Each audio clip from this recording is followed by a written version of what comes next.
नमस्कार दोस्तों, स्वागत है आपका हमारे चैनल पर। आज हम बात करने वाले हैं हिंदू पंचांग के सबसे पवित्र महीने कार्तिक मास के बारे में। क्या आप जानते हैं कि यह महीना भगवान विष्णु को अत्यंत प्रिय क्यों माना जाता है और इस महीने किए गए छोटे से छोटे पुण्य कार्यों का फल कई गुना बढ़कर क्यों मिलता है? कार्तिक मास हिंदू पंचांग का 8वां महीना है। इसे धर्म, भक्ति और तपस्या का महीना कहा गया है। पुराणों के अनुसार भगवान विष्णु इस महीने में विशेष कृपा करते हैं। इस महीने में सुबह स्नान करना, विशेषकर ब्रह्म मुहूर्त में स्नान करना पुण्यकारी माना जाता है। तुलसी पूजन, दीपदान, गंगा स्नान और व्रत रखने की परंपरा है।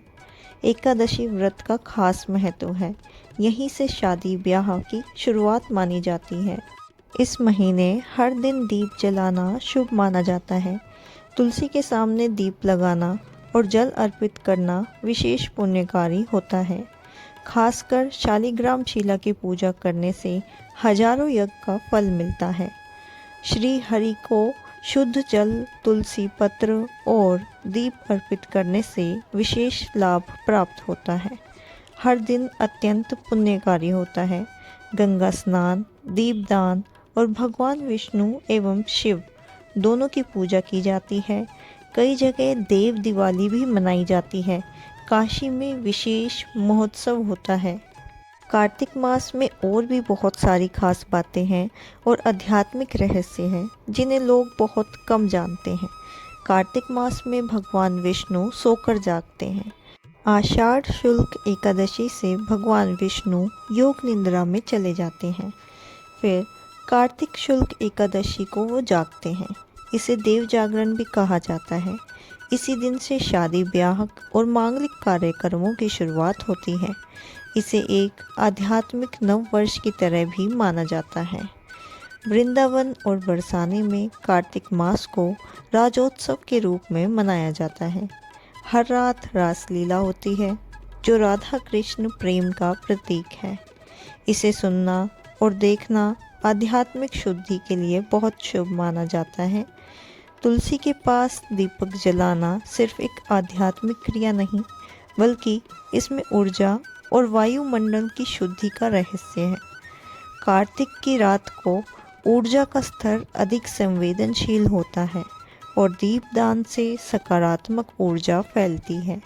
माना जाता है कि कार्तिक अमावस्या की शाम को यमराज के लिए दीपक जलाया जाता है, जिससे अकाल मृत्यु का भय नहीं रहता। लोग अक्सर इसे भूल जाते हैं, लेकिन यह पारिवारिक सुरक्षा और दीर्घ आयु से जुड़ा हुआ है। इसे ज़रूर जलाना चाहिए। कार्तिक स्नान का विशेष रूप से महत्व है और इसे तीर्थों का राजा कहा जाता है। कार्तिक में गंगा, यमुना या किसी पवित्र नदी में स्नान करने से सभी पापों का नाश होता है। नहीं कर सकते तो स्नान करते समय गंगा जल मिलाना भी वैसे ही पुण्य देता है। यह स्नान मन और तन दोनों की शुद्धि करता है। आयुर्वेदिक दृष्टिकोण से भी उपयोगी होता है। कार्तिक मास में क्या करना चाहिए और क्या नहीं करना चाहिए? कार्तिक मास में सुबह ब्रह्म मुहूर्त में स्नान करना चाहिए। तुलसी पूजा और दीपदान करना चाहिए। व्रत, संयम और साधना, श्री हरि ओम नाम का जाप करना बहुत ही फलदायक होता है। कार्तिक मास में मांस, मदिरा और तामसिक भोजन नहीं करना चाहिए। झूठ बोलने से बचना चाहिए और घर में लड़ाई झगड़ा ना करें। तो दोस्तों, कार्तिक मास केवल एक धार्मिक महीना नहीं, बल्कि आत्मशुद्धि और ईश्वर भक्ति का सुनहरा अवसर है।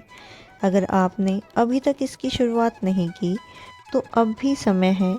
उठिए सुबह, कीजिए स्नान, जलाइए दीप और जुड़ जाइए इस दिव्य महीने के साथ। अगर आपको यह वीडियो पसंद आया हो तो वीडियो को लाइक करें, शेयर करें और हमारे चैनल को सब्सक्राइब करना ना भूलें। मिलते हैं आगे आने वाली ऐसी ही वीडियोस के साथ।